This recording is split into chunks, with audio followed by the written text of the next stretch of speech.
मिथुन राशि के लोगों के लिए अप्रैल का महीना कैसा होने वाला है। जय माता दी दोस्तों, आप सभी का स्वागत है हमारे YouTube चैनल अमृता एस्ट्रो में। और इस वीडियो में मैं बात कर रही हूँ इस महीने में घटित होने वाली घटनाओं के बारे में, क्योंकि इस महीने में कई ग्रह एक साथ एक ही राशि में मौजूद होंगे, जिससे योग जो बनेंगे वो शुभ भी होगा और अशुभ भी होगा। तो इनका प्रभाव कैसे आपकी दिनचर्या, आपके हर एक दिन को प्रभावित करेगा, चलिए जानते हैं विस्तार से। तो देखिए, सबसे पहले मैं ग्रहों की स्थिति की अगर बात करूं तो अगर आप देखें तो आपकी राशि में मंगल देव बैठे हुए हैं, जो इस महीने के पहले सप्ताह तक ही रहेंगे। उसके बाद उनका राशि परिवर्तन हो जाएगा और वो आ जाएंगे आपके दूसरे भाव में, जहां वो नीच के होते हैं। अब आपके जो चौथा घर है वहां केतु विराजमान है, और आपका जो करियर का भाव है, करियर के भाव में एक साथ 5 ग्रह मौजूद हैं। अब देखिए, जब 5 ग्रह एक साथ करियर के हाउस में होंगे तो पंचग्रही योग तो बना ही रहे हैं, साथ में ये उथल पुथल भी करने वाले हैं, क्योंकि इतने सारे घरों के स्वामी चौथे घर का स्वामी है, पंचम घर का स्वामी है, अष्टम का, नवम का। तो ये क्या करेंगे, ये कई तरह की उथल पुथल बचाने वाले हैं। कैसे, किस चीजों में क्या उपाय करने हैं, ये भी हम जानेंगे। लेकिन यहाँ से सूर्यदेव का राशि परिवर्तन होगा 14 अप्रैल को, और सूर्यदेव यहाँ से गोचर करके 11th हाउस में उच्च के हो जाएंगे। ये आपकी स्थितियों में बदलाव लेकर आएगा और एक अच्छे रिजल्ट देने का काम करेगा। 12वें घर में गुरु बृहस्पति बैठे हैं, जो पूरे महीने यहीं रहने वाले हैं। इनका सपोर्ट आपके लिए सबसे ज्यादा रहेगा। अब ये हो गई ग्रहों की बात। अब जान लेते हैं इनका प्रभाव। तो आगे बढ़ने से पहले छोटा सा ही निवेदन है, चैनल पर पहली बार आए हैं और अभी तक चैनल को सब्सक्राइब नहीं किया है तो जरूर कर लें। देखिए, सबसे पहले मैं आपकी हेल्थ की अगर बात करूं तो हेल्थ का ध्यान रखना है, क्योंकि आपकी राशि के स्वामी होते हैं बुधदेव, जो कि यहाँ विराजमान है। पहले सप्ताह में मंगल भी बैठे हुए हैं, उसके बाद मंगल चले जाएंगे आपके दूसरे घर में, और वहां से वो चौथी दृष्टि से पंचम को देखेंगे। तो स्वास्थ्य का तो आपको ध्यान रखना है, खाने पीने की चीजों का ध्यान रखना है, वाणी पर थोड़ा नियंत्रण रखना है। तो हेल्थ का ध्यान रखने की जरूर आवश्यकता होगी। कुछ स्किन संबंधी प्रॉब्लम भी आपको देखने को मिल सकती है। अब आ जाते हैं करियर पर। करियर आपका कैसा रहेगा? तो मैंने कहा, करियर के हाउस में ही आपके इतने सारे ग्रह बैठे हुए हैं, तो थोड़ा सा उतार चढ़ाव की स्थिति तो ये लेकर आएंगे।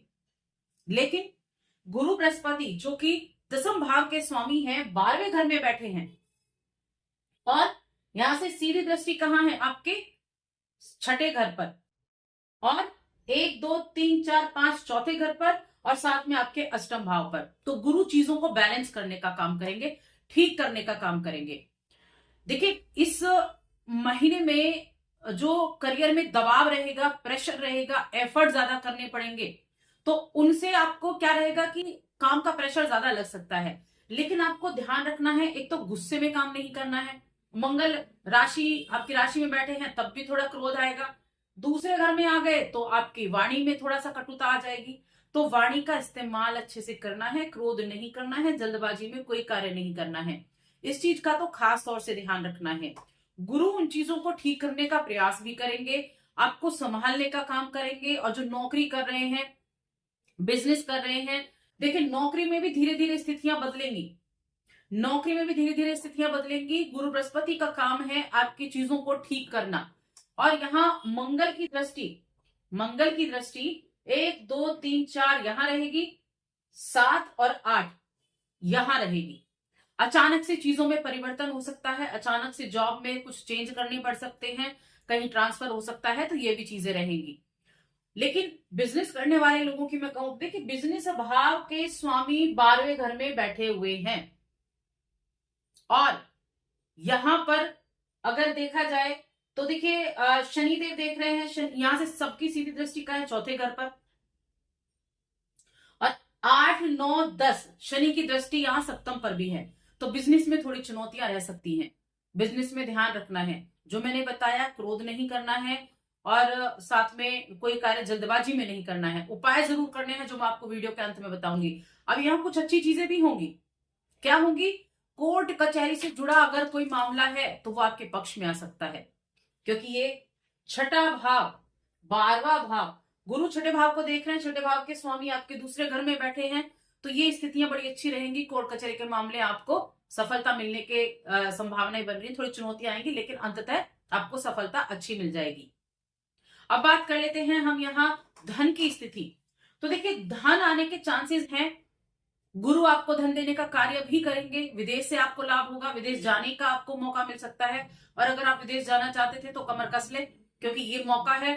थोड़े एफर्ट ज्यादा करें तो आपको यहाँ रिजल्ट अच्छे प्राप्त हो सकते हैं। शनि भी करियर के हाउस में बैठे हुए हैं और भाग्य के स्वामी भी हैं। और यहाँ सूर्य जब 14 अप्रैल को उच्च के हो जाएंगे, तब आपके लिए और ज्यादा इच्छाएं पूर्ति करने का समय होगा। पंचम को देखेंगे सूर्य यहाँ बैठकर, और पंचम के स्वामी पहले ही उच्च के बैठे हैं, तो शेयर मार्केट से लाभ की उम्मीदें बन रही हैं। इच्छा पूर्ति का संकेत है।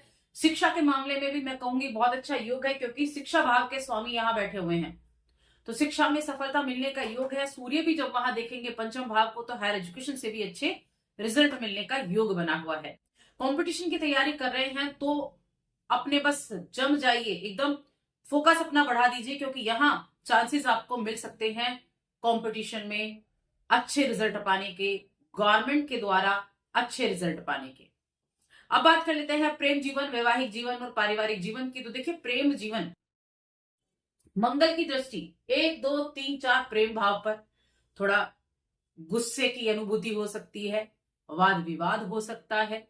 और साथ में इस समय सूर्यदेव यहाँ आएंगे तो सूर्य की दृष्टि यहां जाएगी, जो कि नीच की होती है। तो इस महीने प्रेम जीवन में थोड़ी सावधानी रखनी है। आपकी राशि के स्वामी भी नीच के होकर बैठे हैं। हालांकि यहाँ जो शुक्र उच्च के होकर बैठे हैं, वो थोड़ा सा बैलेंस करने का काम करेंगे, लेकिन फिर भी सावधानी रखनी है। वैवाहिक जीवन की मैं बात करूं तो वैवाहिक जीवन के स्वामी 12वें घर में बैठे हुए हैं, थोड़ा सा हेल्थ प्रॉब्लम हो सकती है। साथ में शनि भी दृष्टि डाल रहे हैं, तो अपने कम्युनिकेशन का अच्छे से ध्यान रखें, हेल्थ का ध्यान रखें। तो यहाँ थोड़ा सावधानी वैवाहिक जीवन में भी है।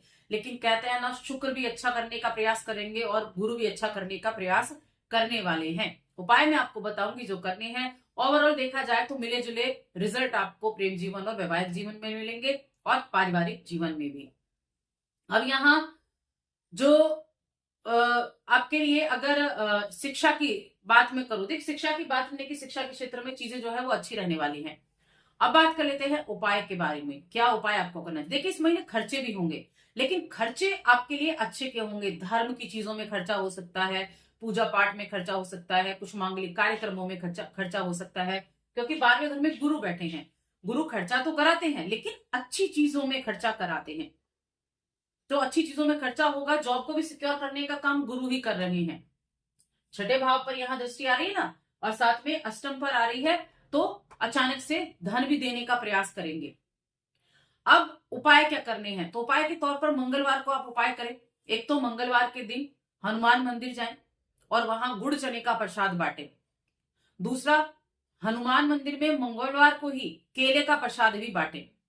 ये 2 उपाय तो आपको करने ही हैं। और शनिवार के दिन एक उपाय और करना है, क्योंकि शनि महाराज 8वें और 9वें भाव के स्वामी हैं और करियर के हाउस में बैठे हैं। तो आपको उपाय क्या करना है, किसी भी एक दिव्यांग को या किसी एक जरूरतमंद को भरपेट भोजन जरूर कराएं प्रत्येक शनिवार के दिन। बस एक उपाय, यही उपाय है, ये उपाय आप करें। और वीडियो कैसी लगे हमें कमेंट करके बताएं। जय माता दी।